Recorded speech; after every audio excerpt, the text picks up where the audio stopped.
Assalamualaikum warahmatullahi wabarakatuh. Alhamdulillahil qail yahabu liman yasha'u inathan wa yahabu liman yasha'u dhukur. Wassalatu wassalamu ala sayyidina Muhammadin imami ahli al-hudur wa ala alihi wa sahbihi wa man tabi'ahum ila yaumin nusyur. Amma ba'd. Diriwayatkan daripada Sayyidina Ali bin Abi Thalib karramallahu wajhah, qala Rasulullah sallallahu alaihi wasallam rahimallahu walidan a'ana waladahu ala birrih. Rawahu Ibnu Hibban. Wa fi riwayat ad-Dailami rahimallahu walidain a'ana waladahuma ala birrihima.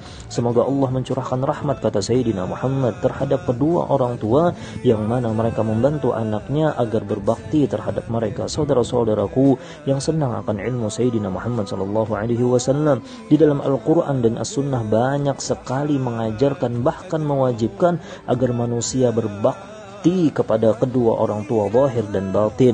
Akan tetapi orang tua pun juga dituntut untuk bersikap baik terhadap anak mereka. Begitu indah ajaran Islam, begitu mulia Islam mendidik umat manusia agar pintar berterima kasih kepada mereka yang berjasa dan saling membantu supaya baik di hadapan Allah Subhanahu wa taala. Orang tua meski mempunyai hak yang sangat besar, akan tetapi dianjurkan untuk lebih banyak memaafkan dan memberikan kemudahan serta selalu menolong anak mereka agar tetap dalam barisan anak yang berbakti kepada kedua orang tua mereka. Al-Imam Al-Ghazali dalam kitab Al-Adabu Fid Din menyebutkan setidaknya ada 5 adab orang tua terhadap anak mereka. Yang pertama, membantu mereka agar berbakti kepada orang tua. Yang kedua, tidak memaksa berbuat kebaikan melebihi batas kemampuan.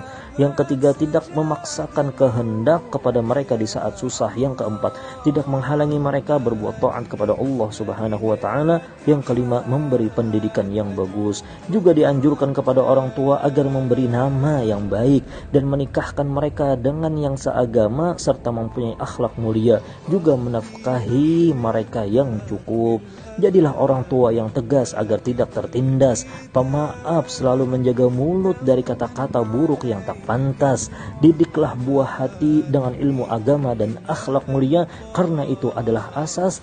Lalu doakan mereka agar bahagia dunia dan akhirat, dan di mata Allah mereka menjadi seorang hamba yang soleh dan berkelas. Mudah-mudahan ada manfaatnya. Wassalamualaikum warahmatullahi wabarakatuh. Alhamdulillahirabbil alamin.